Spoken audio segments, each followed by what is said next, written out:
Bonjour et bienvenue à chacun et à chacune. Bienvenue à ceux qui nous visitent, qui sont ici de passage, peut-être pour la première fois. Je viens de rencontrer quelqu'un qui est là pour la deuxième fois. Soyez les bienvenus. Ça nous fait très plaisir de vous avoir avec nous et de partager ces moments. Je vais aussi souhaiter la bienvenue à ceux qui vont nous écouter par le biais de l'enregistrement sur Internet. Et je vous souhaite également une bonne écoute. Je ne sais pas vous, mais moi, ce dimanche me tardait.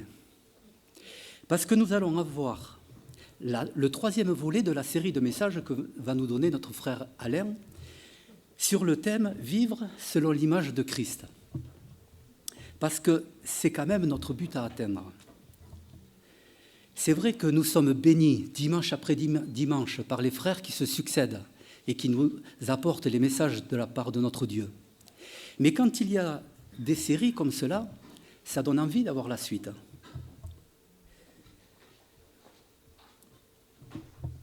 Surtout quand le premier message a eu l'effet d'un puissant décapant pour ôter le mauvais vernis qui cache la beauté de ce que peut faire le Seigneur dans nos vies.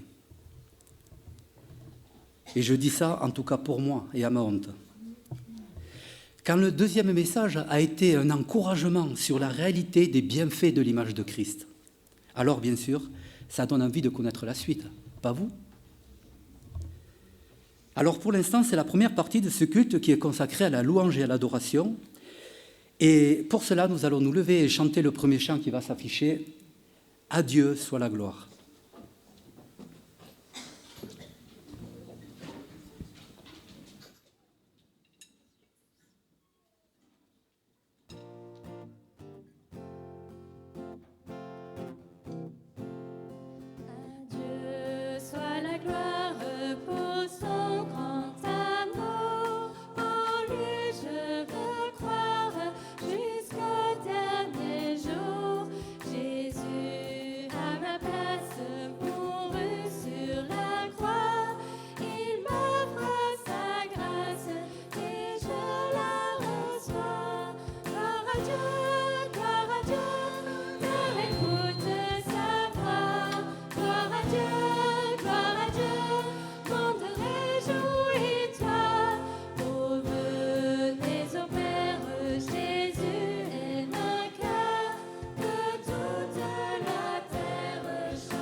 Place. Bien sûr, à Dieu soit la gloire et toute la gloire. Nous allons nous incliner pour remettre ce culte à notre Dieu. C'est vrai, Seigneur, tu es le Dieu tout-puissant. Notre énergie, c'est notre carburant. Placer notre confiance dans notre Dieu renouvelle nos forces. Ce n'est pas que la marche soit toujours simple ou facile, mais la parole de Dieu procure des bienfaits extraordinaires parce que Dieu ne lasse pas de bénir ses enfants. Et comme nous l'a rappelé dimanche dernier notre frère Guillaume, il est la vérité. Je vous invite à ouvrir vos Bibles, nous lirons dans le livre du prophète Ésaïe au chapitre 40, les versets 28 à 30. Ne le sais-tu pas? Ne l'as-tu pas appris? C'est le Dieu d'éternité, l'Éternel, qui a créé les extrémités de la terre. Il ne se fatigue point, il ne se lasse point. On ne peut sonder son intelligence. Il donne la force à celui qui est fatigué. Il augmente la vigueur de celui qui tombe en défaillance. Les adolescents se fatiguent et se lassent. Les jeunes hommes chancellent. Mais ceux qui se confient en l'Éternel renouvellent leur force. Ils prennent leur vol comme des aigles. Ils courent et ne se lassent point. Ils marchent et ne se fatiguent point. Je vous invite à vous lever, nous allons chanter le chant « Éternel, fais-moi connaître tes voies ».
Prendre place. Lorsque l'on perd de vue les voies de l'Éternel, la marche se complique à coup sûr et elle perd de sa saveur. Le premier message de notre frère Alain a mis en lumière que parfois l'on peut écrire autre chose sur la parole de Dieu. On la recouvre et elle ne produit plus ses effets bienfaisants. Un peu de mondanité, un manque de sérieux sur les choix que nous avons à faire dans nos vies, un péché qui nous tient liés et dont nous avons du mal à nous défaire. Cela peut être des causes de notre essoufflement et de notre marche difficile, et rendre notre marche difficile. Et là, on se demande où est passé le zèle que donne l'Évangile. Nous ne devons pas revêtir n'importe quelle armure. Attention à ce qui nous est proposé. L'armure du roi Saül était une armure humaine et elle rendait à David la marche difficile. La seule et bonne armure est celle du chrétien. Elle se trouve dans l'Épître aux Éphésiens, au chapitre 6, les versets 10 à 18 que nous allons lire maintenant. Au reste, fortifiez-vous dans le Seigneur et par sa force toute puissante, revêtez toutes les armes de Dieu afin de pouvoir tenir ferme contre les ruses du diable. Car nous n'avons pas à lutter contre la chair et le sang, mais contre les dominations, contre les autorités, contre les princes de ce monde de ténèbres, contre les esprits méchants dans les lieux célestes. C'est pourquoi prenez toutes les armes de Dieu afin de pouvoir résister dans le mauvais jour et tenir ferme après avoir tout surmonté. Tenez donc ferme. Ayez à vos reins la vérité pour ceinture. Revêtez la cuirasse de la justice. Mettez pour chaussure à vos pieds le zèle que donne l'Évangile de paix. Prenez par-dessus tout cela le bouclier de la foi, avec lequel vous pourrez éteindre tous les traits enflammés du malin. Prenez aussi le casque du salut et l'épée de l'esprit, qui est la parole de Dieu. Faites en tout temps, par l'esprit, toutes sortes de prières et de supplications. Veillez à cela avec une entière persévérance. Chantons le chant « Debout, sainte cohorte ». Je crois que là, je n'ai pas besoin de vous inviter à vous lever.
Prendre place.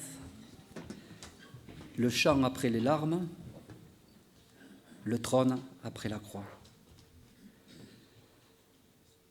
Je vous propose maintenant un temps pour la prière à haute voix. Nous prions de façon courte et pour la gloire de notre Dieu, des prières de louange. Et je terminerai.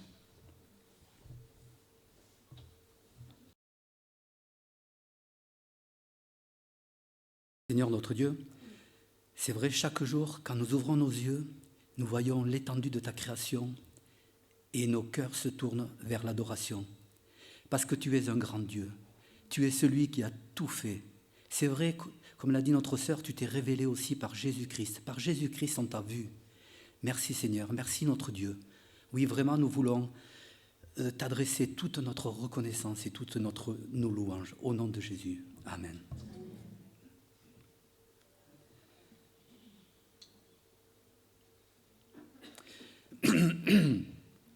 Notre Dieu nous fait l'honneur et nous donne la responsabilité, entre autres, d'entretenir ce bâtiment pour permettre un accès à l'Évangile ici à Pau. C'est un devoir que Dieu nous donne et il nous fait l'honneur de participer aux libéralités pour son œuvre. Et là encore, il y a une bénédiction que nous pouvons lire dans Malachie 3, verset 10, un verset très connu. « Apportez à la maison du trésor toutes les dîmes afin qu'il y ait de la nourriture dans ma maison. Mettez-moi de la sorte à l'épreuve, dit l'Éternel des armées, et vous verrez si je n'ouvre pas les écluses des cieux, si je ne répands pas sur vous la bénédiction en abondance. » Alors bien sûr, il ne s'agit pas ici d'un calcul par intérêt, mais bien d'un acte d'adoration. Par exemple, les cantiques que nous chantons, on ne les chante pas pour la bénédiction, mais bien pour la gloire de Dieu. Il n'y a pas très longtemps, c'était la fête des mamans. Imaginez le cœur d'une maman qui reçoit de son enfant un cadeau et des beaux poèmes. Je vous laisse imaginer ce que Dieu peut faire, ce que Dieu est capable de faire. Pendant que nous ferons passer le sac de l'offrande, nous chanterons le chant « Jésus te confie ». Et nos frères vont venir ici pour distribuer, pour faire passer le sac de l'offrande. Vous pouvez vous lever pour chanter ce chant.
Seigneur notre Dieu, nous voulons te remercier parce que tout est à toi, Seigneur.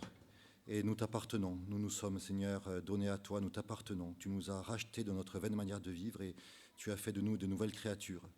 Seigneur, tout appartient et c'est un privilège de pouvoir t'apporter ces offrandes, Seigneur, comme une adoration, comme, Seigneur, venant de cœurs qui veulent te dire merci pour tout ce que tu es et pour tout ce que tu fais. Et Seigneur, nous te prions ce matin afin que tu bénisses ces offrandes et qu'elles puissent être utilisées, Seigneur, pour ta gloire, pour l'avancement de ton règne. Amen.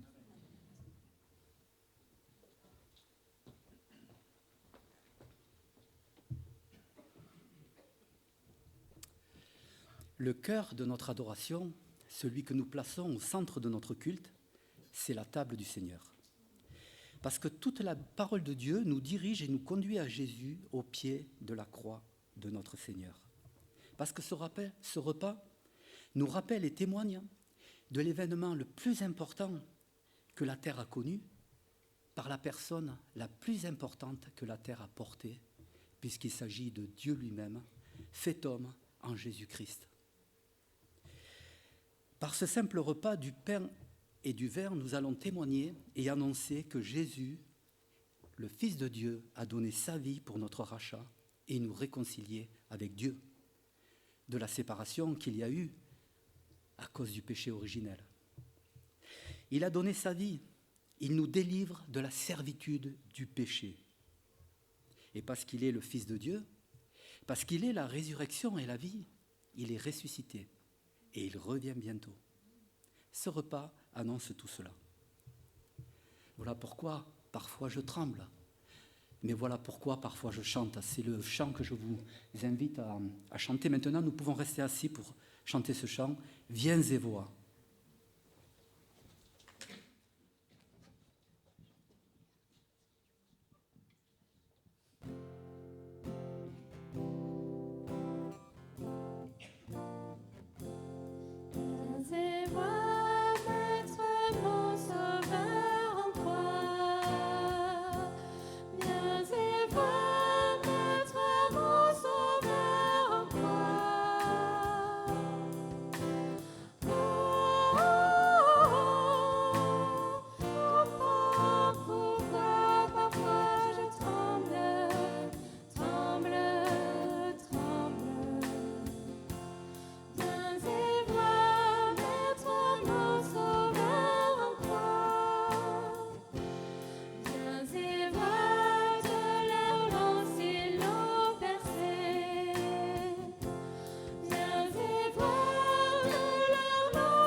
Je rappelle que pour participer à ce repas, la Bible nous enseigne qu'il faut être né de nouveau, en avoir témoigné par les eaux du baptême.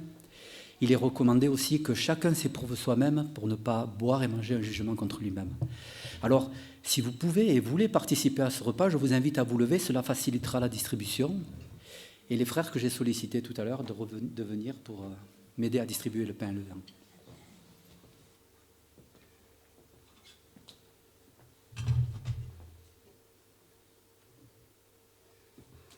Prions.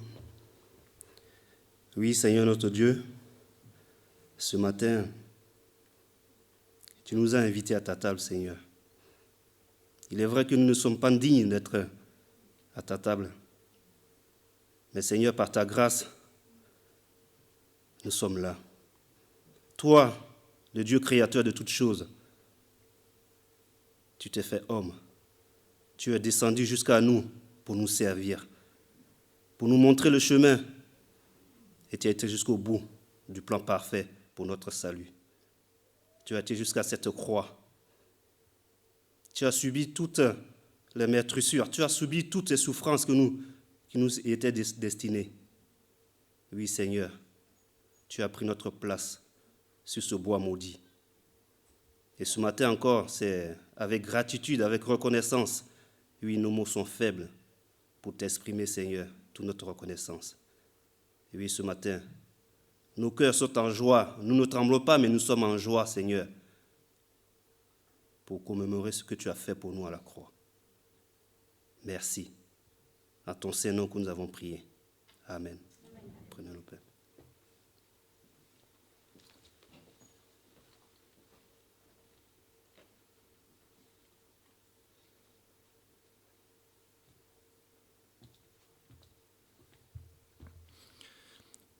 Seigneur notre Dieu, après avoir pris le pain, tu as aussi pris la coupe, tu l'as donnée à tes disciples, Seigneur, et nous voulons le faire ce matin en nous rappelant ton sang versé pour nous, en nous rappelant, Seigneur, ta vie que tu as donnée pour chacun d'entre nous.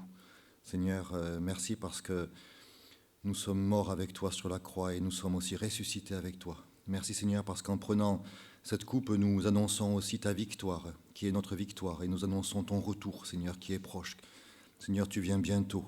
Et Seigneur, c'est pour nous une grande espérance de savoir que bientôt, très bientôt, nous serons avec toi dans les cieux. Nous te verrons tel que tu es, face à face, Seigneur. Et en attendant ce moment bienheureux, Seigneur, nous voulons te dire merci pour tout ce que tu es, pour tout ce que tu fais pour nous. Amen. Prenons la coupe.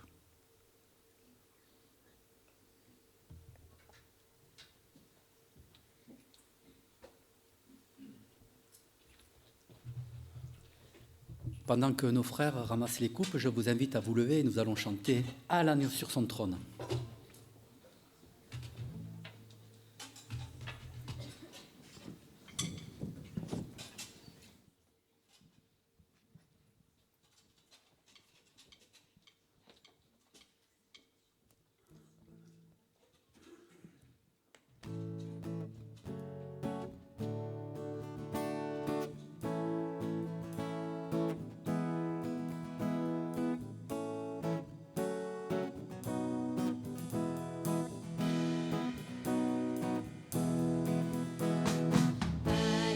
Sur son trône, apportant la couronne, il l'a conquise sur la croix. Il est le roi des rois. Éveille-toi, mon âme, bénis, adore, acclame, avec tous les anges du ciel. Jésus Emmanuel, il eut la croix pour trône, l'épine pour couronne, mais le Père a glorifié son Fils crucifié. Ô prince de la vie, la mort est asservie, hors de la tombe il est monté, Christ est ressuscité. À l'agneau tous les trônes et toutes les couronnes, il est le maître souverain, les temps sont dans sa main.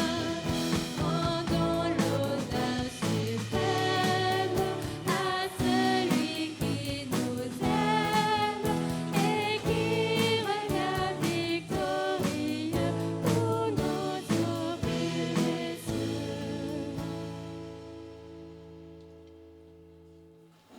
Vous pouvez prendre place. Donc c'est l'heure pour les enfants de rejoindre vos classes. Vous pouvez y aller. Et nous allons prier pour eux, pour les moniteurs, et aussi pour Alain qui va nous apporter le message.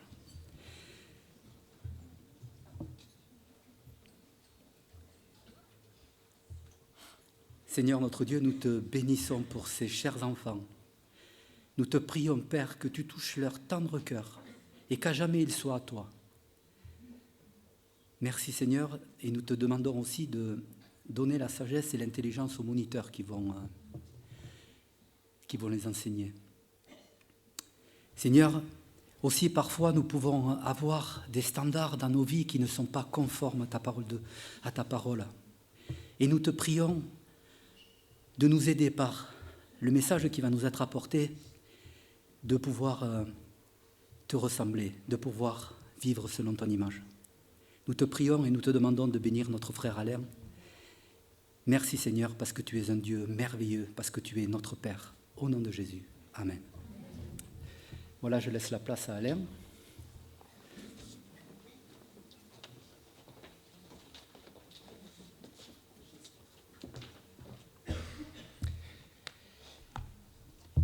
Bien que le Seigneur continue à exercer sa grâce sur cette partie du culte, et ce matin, en effet, nous voulons regarder le troisième volet de ce thème « Vivre selon l'image de Christ », parce qu'en fait, Ce que nous voulons, c'est la gloire de notre Seigneur et que les gens soient vraiment impactés du portrait qui est fait de Jésus-Christ, que ce soit par nos paroles ou aussi, bien sûr, par nos actions. Alors je voudrais m'adresser ce matin, et parmi vous qui avez des responsabilités dans l'Église, à celles et ceux qui vont enseigner. Donc plusieurs sont en ce moment dans l'enseignement des enfants. Mais que dites-vous quand quelqu'un dit, ben voilà, maintenant je suis chrétien, je veux grandir, je veux croître, je veux découvrir la vie chrétienne. Qu'allez-vous dire? Avez-vous des livres pour cela? Il en existe, hein? Former des disciples, croissance de la vie chrétienne. Je suis sûr que vous allez en trouver sur le stand ou dans la bibliothèque. Mais lequel d'entre vous avez-vous utilisé la méthode? C'est très simple. Vous voulez être un bon chrétien, tu veux être un bon chrétien, alors je te propose une méthode simple. Regarde-moi. Qui a proposé ça comme méthode? Pas beaucoup, pas beaucoup. Hein? C'est vrai que c'est presque choquant. Et j'ai entendu le contraire. Bon, maintenant vous êtes chrétien, vous êtes dans une église, mais attention, regardez toujours au Seigneur, pas aux hommes. Parce que, justement, on anticipe les prochaines défaillances des hommes. Eh bien, tout ce que je viens de vous dire n'est pas du tout biblique. Car la Bible dit le contraire. Et nous sommes très étonnés de cette phrase dans Philippiens 3,17. Soyez tous mes imitateurs, frères, et portez les regards sur ceux qui marchent selon le modèle que vous avez en nous. Et tout d'un coup, on découvre une approche du discipulat, pour employer des mots techniques, qui est le suivant. Regardez-moi, imitez ce que je fais. Ou imitez ceux qui m'imitent, ça devrait revenir au même. À la conversion, au début de votre vie chrétienne, vous avez changé de schéma. Parce qu'on se construit toujours avec un degré d'identification. Puisque nous sommes des êtres sociaux, nous sommes des éponges dans les premières années de notre vie. Pourquoi parlons-nous français? Parce qu'on l'a entendu quand on était petit. Pourquoi avons-nous tel accent? Parce qu'on est né dans telle région. Et nous sommes imbibés aussitôt de ce que nous voyons, entendons. C'est nécessaire, mais il y a aussi des dangers. Un enfant va grandir, répéter les mêmes gestes, les mêmes mots, etc. Et parfois, en revenant de l'école, on est très surpris d'entendre certains mots qui arrivent. C'est la raison pour laquelle c'est quasiment impossible de choisir des baskets ou un t-shirt sans que l'enfant soit là, parce que la honte, si vous prenez la marque qu'il ne faut pas, la couleur qu'il ne faut pas, le dessin qu'il ne faut pas. Mais pourquoi il y a la honte? Parce qu'il est, comme nous, grands, il est inscrit dans un collectif qui envoie une image et il ne veut pas avoir honte de cette image. Donc, pour ne pas avoir honte, il fait ce que font les autres. Il faut se fondre dans le groupe.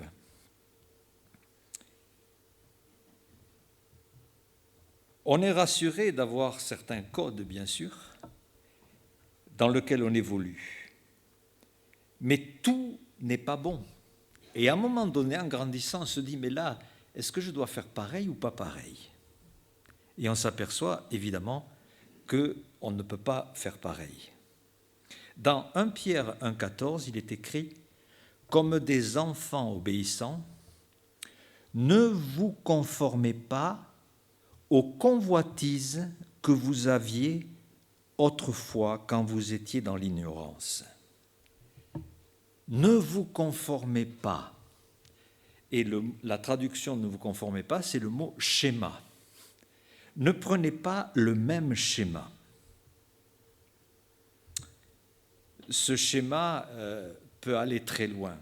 Et parfois, aujourd'hui, on voit malheureusement des jeunes partir dans des délires de pensée, d'action, parce que c'est le schéma général. Mais alerte, alerte, nous sommes dans une période de vie qui est très, très dangereuse. Et autant on a pu copier des choses, autant il va falloir se méfier d'autres choses. Et si nous suivons le plus grand nombre, nous allons nous exposer à des dangers invraisemblables. Alors, nous sommes sur un bateau au XVIe siècle. Il y a donc à cette époque-là, c'était des bateaux de marchandises et de passagers. Tout était mélangé. On ne faisait pas dans le détail. Et donc, il y a un monsieur qui s'appelle Dindeno, qui monte avec ses moutons. Alors, il est riche, il monte avec ses moutons. Et c'est un personnage arrogant, moqueur. Il aime bien humilier les autres. Et justement, il a envie de se payer la tête de quelqu'un. Et il trouve un monsieur qui s'appelle Panurge. Et alors, il se moque de lui, il se moque de lui. Et Panurge se dit, mais comment je vais lui rendre la monnaie de la pièce? Comment je vais faire? Il lui dit, je t'achète un de tes moutons. Ah, tu veux un mouton? Alors, il lui donne un prix invraisemblable, exorbitant. Et Panurge accepte. D'accord, je prends ton mouton. Il prend le mouton, il l'achète, aussitôt, il le jette à la mer. Et tous les moutons suivent. Et le pauvre Dindeno est ruiné, il n'a plus un seul mouton. Et Panurge a eu sa vengeance. C'est ce que nous apprend François Rabelais. Êtes-vous un mouton de Panurge? Nous ne le sommes plus. Nous sommes devenus des brebis. Ce n'est pas pareil que des moutons. Nous sommes devenus les brebis du Seigneur. Et la brebis du Seigneur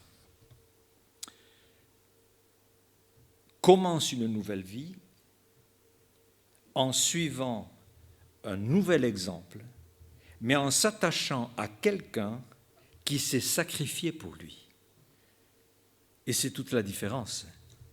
Le Seigneur s'est sacrifié pour nous. Il a donné sa vie pour nous. Et nous sommes heureux de le suivre. Et il n'y a pas de danger à suivre quelqu'un qui s'est sacrifié pour nous. Bien au contraire. Nous sommes sortis d'une forme d'esclavage, de servitude du péché et du mal, pour entrer dans une nouvelle vie. En ce moment, en Israël, on se réjouit parce qu'il y a eu 4 otages de libérés. Et tout le pays est dans la joie. Les otages, personne ne va oublier que c'est, même au péril d'une vie, il s'appelle Arnon Zamora, qui a laissé sa vie et qui a permis la libération des 4 otages. La libération à cause d'un sacrifice.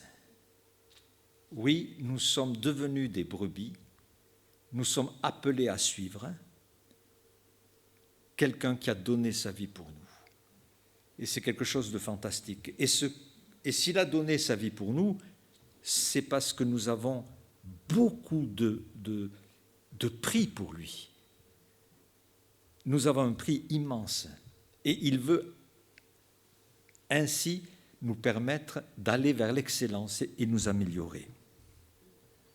Alors, cela nous amène à la vie pratique de l'Église. 1 Timothée 4,12 « Sois un modèle pour les fidèles. Sois un modèle. » Et chacun de nous, que vous le vouliez ou non, vous devenez un modèle. Et même si vous n'avez jamais osé dire « regardez-moi », pour vivre la vie chrétienne, vous allez être regardés. C'est incontournable. En parole, en conduite, en charité, en foi, en pureté. Et Timothée, qui est jeune, n'a pas le poids de l'expérience. Son atout, sa seule autorité qui lui reste, c'est sa conduite irréprochable. Donc on peut avoir des diplômes, même des diplômes de théologie, mais au final, l'empreinte, l'image, l'exemple, le modèle, le schéma que nous montrons, c'est ce qui reste. Et quelqu'un avait dit, si Dieu me permet d'amener quelqu'un à l'église, est-ce que je serais heureux qu'il nous ressemble? C'est voilà quelque chose d'intéressant à poser comme question. L'Église est un endroit qui doit être agréable à vivre quand elle enseigne et montre un comportement qui peut être imité. Et c'est le point commun des uns et des autres. C'est le comportement, le caractère, le développement d'une personnalité sanctifiée. Là, nous ne parlons pas des dons, parce que le domaine des dons, c'est un peu l'opposé. Un bras, une main ne va pas ressembler à un nez ou un pied, mais il fait partie du corps. Et Dieu distribue dans le corps de Christ les membres comme il veut. Et on ne peut pas avoir, vous n'avez pas à subir aucune pression en disant il faudrait que vous fassiez telle chose pour avoir tel don ou que vous fassiez telle pratique. Dieu distribue ses dons comme il veut. C'est un autre sujet. Mais il y a une base commune qui est incontournable. Notre vie, notre façon d'être en relation avec les autres, qui tout d'un coup, c'est vraiment l'image de Christ. C'est elle que je montre aussitôt, quelles que soient mes capacités, quelles que soient les aptitudes que Dieu va me donner pour le servir. Le prédicateur Spurgeon raconte que quand il était petit, il allait à l'école, alors il fallait dessiner une maison, un arbre et un chien. Et puis, on disait aux enfants, surtout écrivez à côté maison, arbre, jardin, pour qu'on sache ce que vous avez dessiné.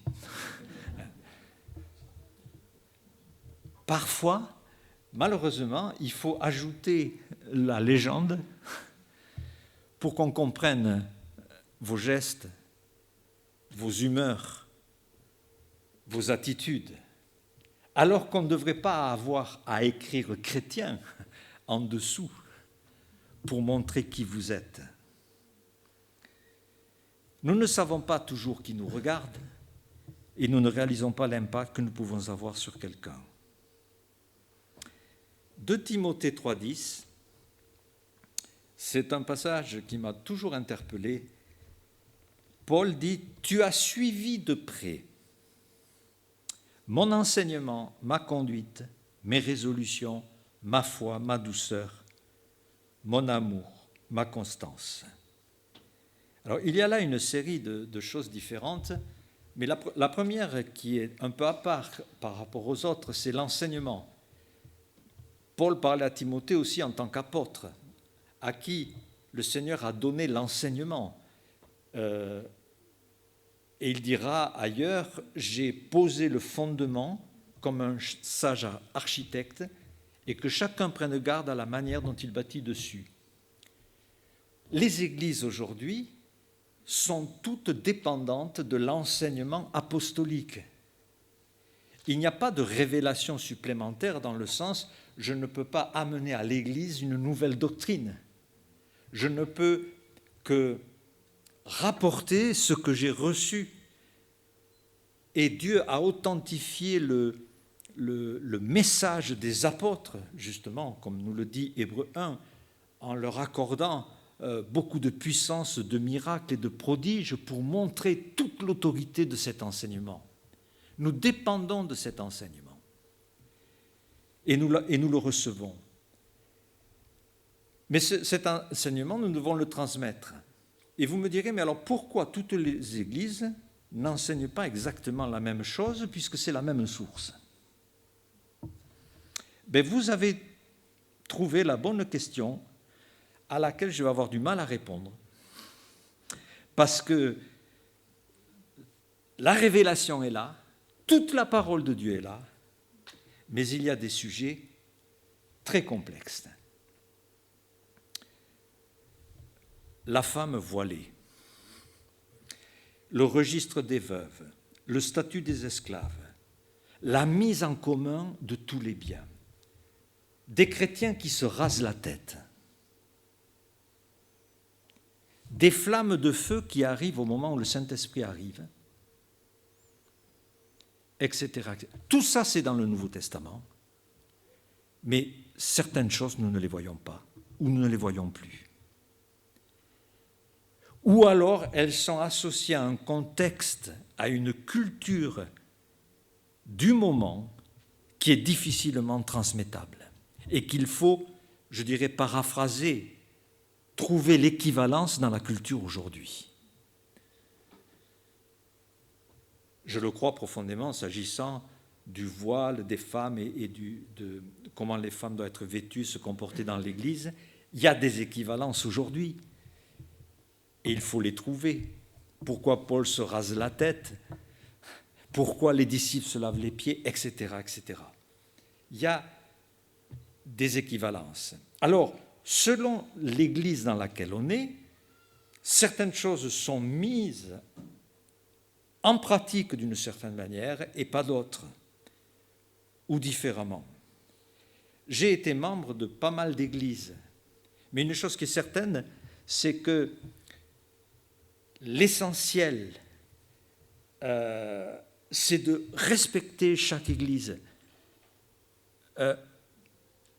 Chaque église agit dans sa conscience et dans une paix et une unité par rapport à Dieu, par rapport à ce qu'elle saisit. Il y a des unions d'églises. Nous faisons partie d'une grande union d'églises qui a posé les bases de ce que très honnêtement nous pensons saisir de la vérité des apôtres, tout en disant, et qui pourrait dire le contraire, comment pourrions-nous tout saisir? La vérité avait un grand V tellement profonde et immense. Mais une chose qui est certaine, c'est que nous allons voir dans notre image que nous donnons de Jésus-Christ, nous devons absolument respecter l'enseignement donné. Et chaque fois que j'ai été membre d'une église, j'ai décidé de l'être parce que je n'avais pas de réserve sur ce qui s'y passe. Si j'ai une réserve, je ne vais pas plus loin. Mais Dieu va bénir cette église sans moi. Ce n'est pas mon problème. Et je dois être sans réserve. Alors vous me direz, mais moi, il y a des choses que je ne comprends pas ou je le vois différemment. Vous pouvez, ce n'est pas un problème. Mais la chose, c'est de ne jamais troubler la position de l'Église. Ça, c'est capital. C'est absolument capital. Sinon, tout devient sujet de trouble. Il m'est arrivé d'être membre d'une église et sur tel ou tel point, je dis, ça, je le ferai différemment. Mais je ne vais pas aller prendre des personnes à part pour leur expliquer ce qu'il faut faire. Là, vous savez, ils se trompent. Non, ce n'est pas une bonne chose. Et Dieu bénit notre Église, Dieu bénit des églises qui enseignent dans l'essentiel les mêmes choses, mais qui ont d'autres approches sur certains points. Mais merci Seigneur, il les bénit. Alors, nous devons, quand on reçoit l'enseignement, nous rendre compte que là, nous recevons un héritage important. Et Paul va parler de l'enseignement, et aussitôt après, ce sont des choses de comportement. tu as suivi de près mon enseignement. Mais après, ma foi, ma douceur, mon amour, ma constante, il développe des points qui sont plutôt sur l'attitude que sur l'enseignement.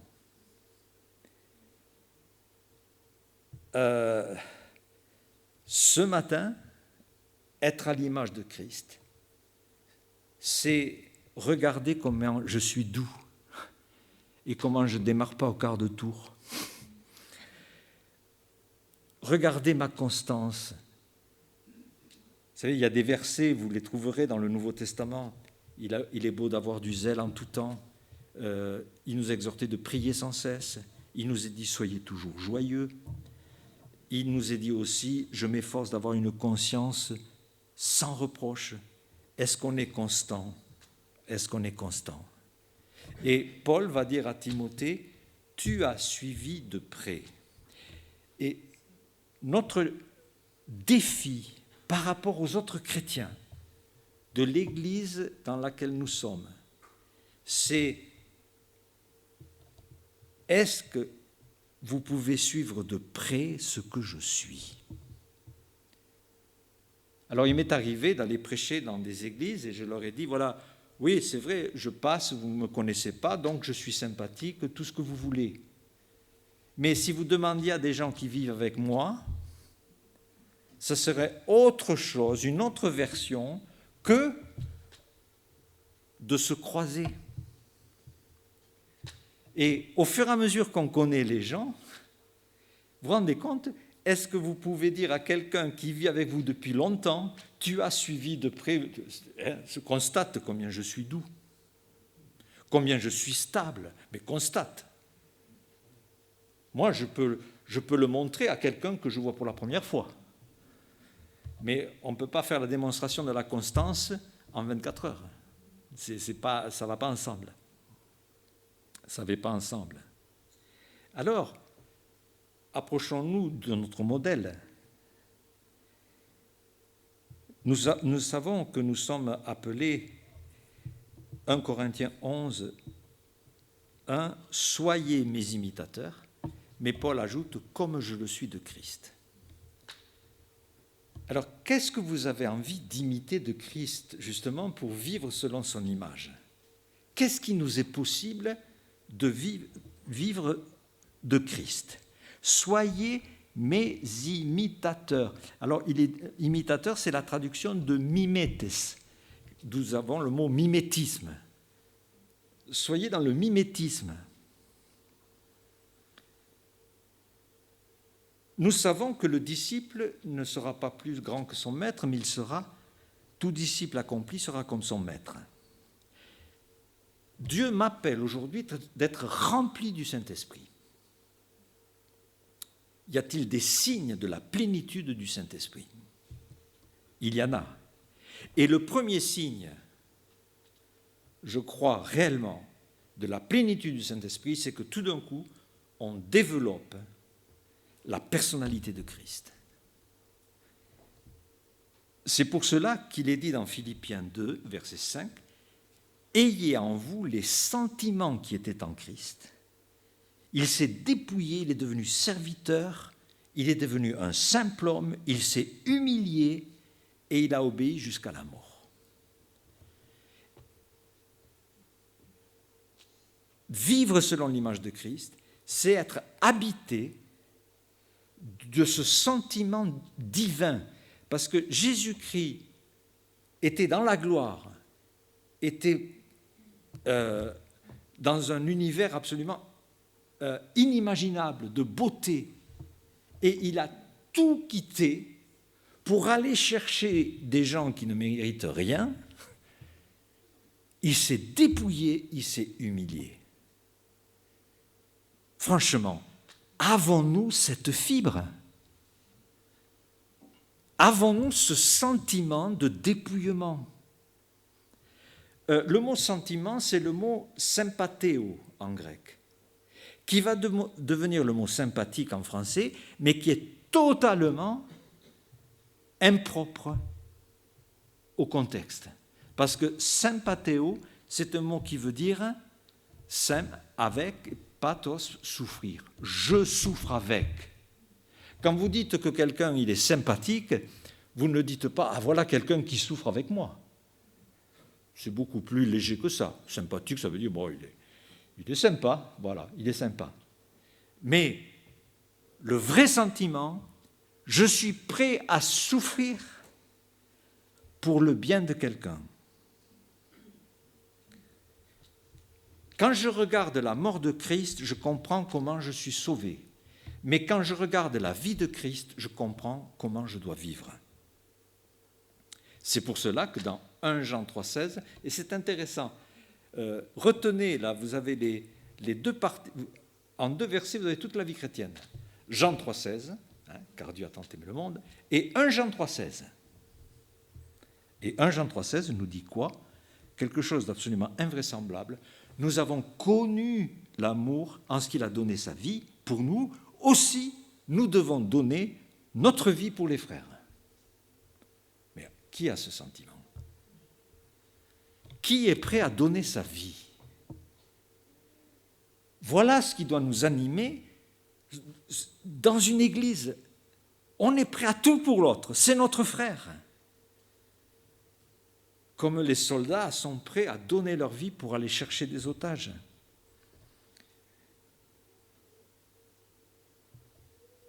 Un Pierre de 19 nous dit « C'est une grâce de supporter les afflictions par motif de conscience envers Dieu quand on souffre injustement, car nous pouvons souffrir injustement. » Et il est possible ce matin que quelqu'un ait le cœur un peu lourd parce qu'il est en train de traîner l'injustice de quelqu'un d'autre sur lui. C'est à cela que vous avez été appelés. On est surpris, mais on a été appelés à cela. Pourquoi? Parce que Christ aussi, ça nous ramène toujours à l'image de Christ, a aussi souffert pour vous, vous laissant un exemple afin que vous suiviez ses traces. Et franchement, on n'a plus envie de suivre des traces de choses spectaculaires, étonnantes, que ce chemin de souffrance et de dépouillement. Accepter l'injustice, ça nous est recommandé dans 1 Corinthiens 6,7. Pourquoi ne vous laissez-vous pas dépouiller? Alors nous retrouvons là ce verset. Les sentiments de Christ l'ont amené à se dépouiller. Vivre à l'image de Christ, ce n'est pas chercher à se venger, chercher à des rapports de force. Vivre à l'image de Christ, eh bien, c'est justement accepter ce dépouillement. Car il est écrit dans 1 Thessaloniciens 6, « Il est de la justice de Dieu de rendre l'affliction à ceux qui vous affligent et de vous donner à vous qui êtes affligés du repos, lorsque le Seigneur apparaîtra du ciel avec les anges de sa puissance. » Et il y a un autre verset, 1 Corinthiens 4,5, « Ne jugez de rien, jusqu'à ce que vienne le Seigneur, qui mettra en lumière ce qui est caché dans les ténèbres. » Alors nous aimons, et dimanche après dimanche, combien nous nous réjouissons de toutes les personnes qui nous aident à la louange. Et c'est vrai, on aime chanter, la louange, c'est une part très très agréable du culte, parce que nous louons notre Seigneur. Et il y a beaucoup de passages, alors on cite souvent des passages, et surtout les psaumes, qui nous proposent de prendre des instruments, de prendre nos voix et de chanter. Alors on va faire un petit exercice. On va chercher un psaume, par exemple le psaume 98, au verset 4. Poussez vers l'Éternel des cris de joie, vous tous habitants de la terre. Donc ça nous concerne aussi, on n'est pas juifs, nous. Donc habitants de la terre, on peut pousser des cris de joie. Faites éclater votre allégresse. Chantez à l'Éternel avec la harpe. Bon, aujourd'hui on avait une guitare, mais la harpe c'est l'ancêtre de la guitare. Avec des trompettes, on a eu parfois un saxophone. Poussez des cris de joie, que la mer retentisse, etc., etc. Et vous avez beaucoup de textes comme ça qui nous exhortent à la louange. Mais vous qui aimez ce sujet, je voudrais que vous fassiez un exercice. Regardez chaque fois les fins de paragraphes qui disent « car », qui donnent finalement la raison de tout ce qui précède. Mais pourquoi je vais prendre la harpe? Pourquoi je vais pousser des cris de joie? Car, et tout d'un coup, on voit la raison de louer Dieu. Et dans le psaume 98, nous avons un car. Car il vient pour juger la terre. Alors, il m'est arrivé de faire des études bibliques juste sur le mot car. J'ai toute une liste de passages, de louanges et de car qui expliquent pourquoi un chrétien chante. Pourquoi on chante? Car, avec ce mot, vous avez... Et cherchez les autres passages, il y en a même dans les chapitres qui précèdent et suivants. Mais une des raisons, car il vient juger la terre. Autrement dit, si l'un de vous, vous êtes en bataille avec quelqu'un, vous essayez de faire justice et vous venez chanter, louer Dieu le dimanche matin, mais vous ne pouvez pas le faire, vous ne pouvez pas louer Dieu parce que chanter les louanges de Dieu, c'est aussi attendre que lui règle tout ce qui est à régler. Et il le fera. Et ça me donne un grand fardeau en moins. Comment faire pour imiter Christ? Éphésiens 3,17 nous dit que Christ habite dans vos cœurs par la foi. Ce passage m'a étonné parce que je croyais qu'un chrétien, c'était quelqu'un qui avait reçu Christ et dont le cœur est sa demeure. Alors pourquoi l'apôtre dirait que Christ habite dans vos cœurs? Alors s'il n'y habite pas, c'est que les personnes ne sont pas chrétiennes. Mais il y a une explication. Oui, quand on accepte Christ, il demeure en nous. Mais il peut demeurer en nous sans être vraiment encore chez lui. Et il y a une histoire que vous connaissez tous, quand un pharisien a accueilli Jésus dans sa maison, et il y avait aussi une femme pécheresse qui va venir verser de l'huile, pleurer à ses pieds, etc. Et dans cette histoire,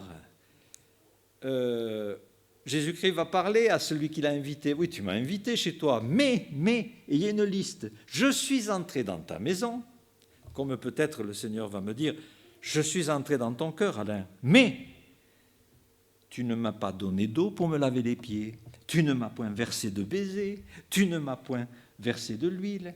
Et tout d'un coup, le Seigneur fait la liste de tout ce qu'il n'a pas été fait. Vous avez invité le Seigneur, mais essayez de voir la liste des choses que vous n'avez pas encore faites avec lui. Quand nous déménageons, et avec mon épouse, combien de fois ça nous est arrivé, on arrive dans un appart, bon, on est officiellement chez nous, on a signé le bail. Bon, qu'est-ce que c'est cette tapisserie? Qu'est-ce que c'est cette peinture? Et en fait, on est chez nous, mais on n'est pas encore chez nous. Et on va se sentir chez nous une fois qu'on aura tout changé. Mais vous croyez que le Seigneur veut faire la même chose? Il me dit, mais qu'est-ce que c'est ce placard? Qu'est-ce que c'est cette déco? Ça vaut rien. Je vais vous mettre quelque chose de plus joli. Mais lui, donnons-nous le feu vert ou pas? Ça, c'est une autre question. Galates 2,20. On va aller plus loin. Ce n'est plus moi qui vis, c'est Christ qui vit en moi. Et vivre l'image de Christ, c'est tout d'un coup, non seulement que le Seigneur est bien dans sa maison, mais tout d'un coup, c'est lui qui vit. Hein?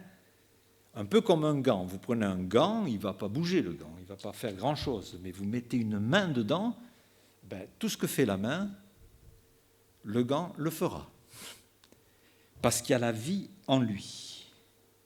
Quand on m'a appris à écrire, de temps en temps, la maîtresse prenait ma main et écrivait. Avec moi, je n'ai jamais aussi bien écrit qu'à ces moments-là. Mais c'était la dernière fois que j'ai bien écrit. Je n'ai jamais aussi bien donné l'image de Christ que lorsque je dis « Seigneur, je te laisse faire. Et tu vis au travers de moi. C'est toi qui vis. » Et ça, c'est quelque chose à faire. C'est tout d'un coup de pouvoir apporter sa vie à Christ et capituler dans nos petites luttes à nous, dans nos pensées, et de dire, Seigneur, c'est toi, c'est plus moi. Je vais vous donner un petit exercice, je ne vais pas vous donner les références. Vous savez qu'il existe un livre d'amour dans la Bible, un livre qui parle de la relation entre le bien-aimé et sa bien-aimée. Alors, c'est quelque chose de magnifique, où il y a beaucoup de choses à apprendre au niveau du couple, mais aussi on peut aller à un niveau plus haut et parler de l'épouse qui est l'Église de Christ. Et vous avez un développement assez incroyable. Dans un chapitre, vous avez, donc c'est l'épouse qui parle, hein, et on peut paraphraser et l'appliquer à l'Église. Oui, l'Église, et nous pouvons dire au début, mon bien-aimé est à moi et je suis à lui. Un peu comme le ferait un jeune couple, hein, voilà, qui se marie. Il est à moi, je suis à lui. Vous me direz, waouh, ça c'est de la consécration. C'est merveilleux, cette qualité de lien. Hein. On voit que ce n'est pas égoïste. Il est à moi, mais je suis à lui aussi. Donc, je reçois, mais je donne. Mais un peu plus loin dans un autre chapitre, la phrase change. Je suis à mon bien-aimé et mon bien-aimé est à moi. Tout d'un coup, c'est inversé. C'est d'abord lui et après moi. Et un chapitre suivant, au chapitre 7, verset 11, je vous le dis, je suis à mon bien-aimé et le moi a disparu. Ça, c'est une drôle de croissance de l'amour d'une Église. Éphésiens 5,8 nous dit « Autrefois vous étiez ténèbres, maintenant vous êtes lumière dans le Seigneur. Marchez comme des enfants de lumière. » Et nous avons cette lumière en nous, ce Seigneur qui doit rayonner. Parlant de lumière, de flamme, qui a vu la flamme olympique? Bon, 2 personnes, oui. Bien. Ben, je suis allé la voir. Et la première chose qui est frappante, c'est de voir l'enthousiasme des gens pour ce petit bout de feu qu'on voit à peine. Hein. Alors au départ, je ne suis pas allé pour voir la flamme, mais bon, je suis allé pour voir ma sœur qui devait vendre des crêpes là où se trouve la flamme. D'ailleurs, elle n'y était pas puisqu'elle était malade, mais on est resté pour la flamme. Et là, vous voyez les gens enthousiastes, ils attendaient la flamme, une flamme qui est partie d'un autre pays, qui est transmise de pays en pays, de personne en personne. Et les gens étaient, waouh, c'est la flamme. Hein. Alors,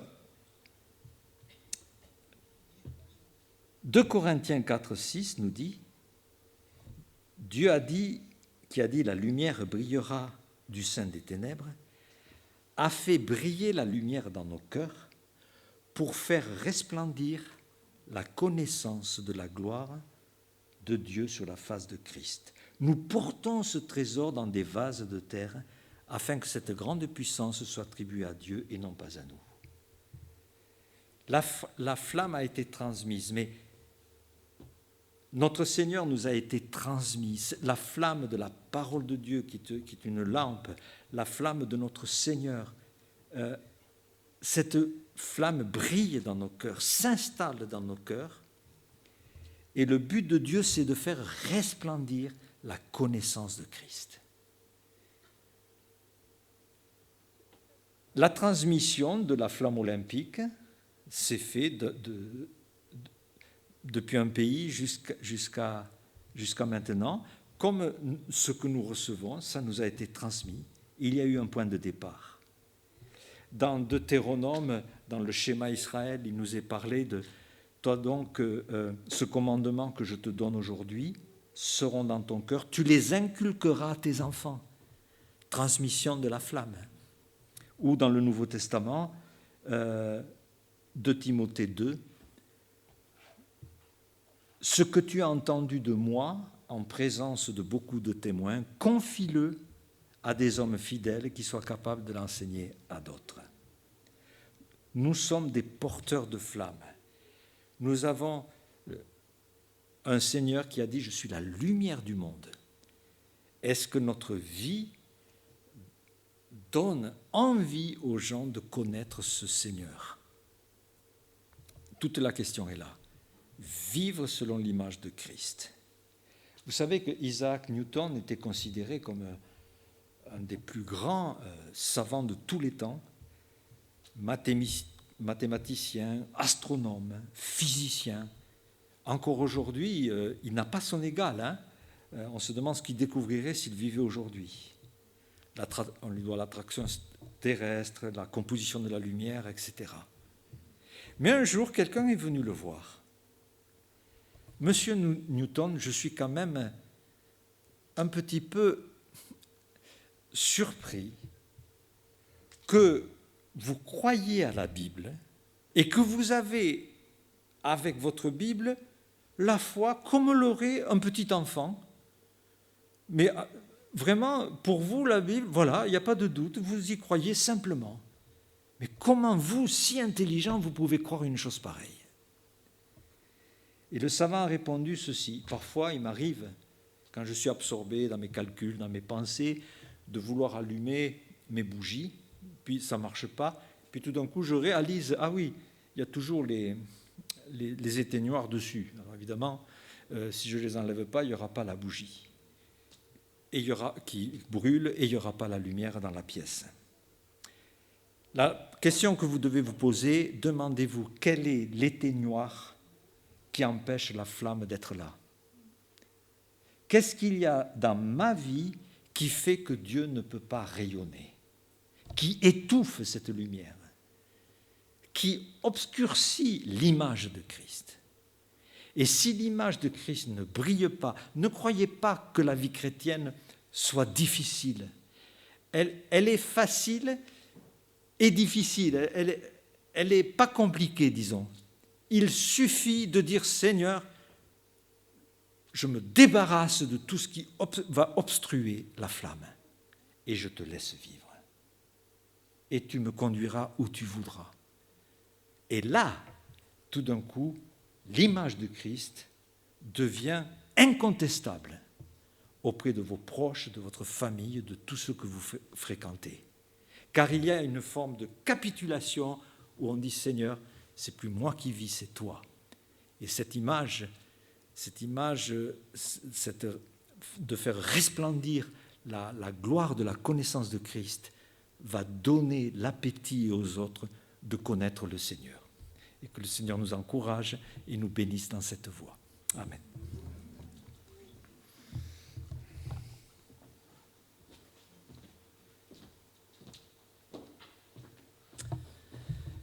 Merci à notre Dieu et à Alain pour ces messages.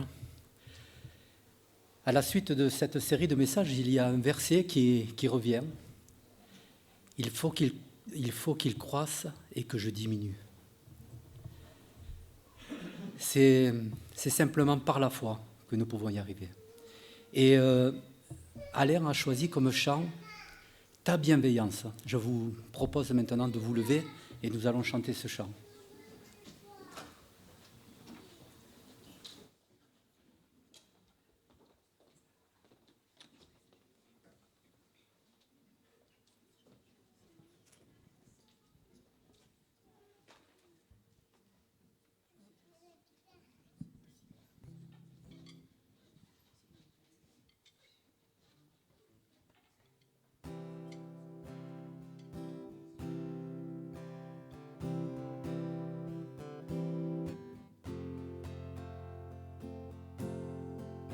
J'écouterai ce que dit Dieu, car il est droit pour qu'il écoute. Sa paix divine est sur tous ceux qui vont à lui quand vient le doute. Fidèlement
vous pouvez prendre place. C'est ici que se termine l'enregistrement. Merci beaucoup de nous avoir suivis. Que Dieu vous bénisse et à dimanche prochain.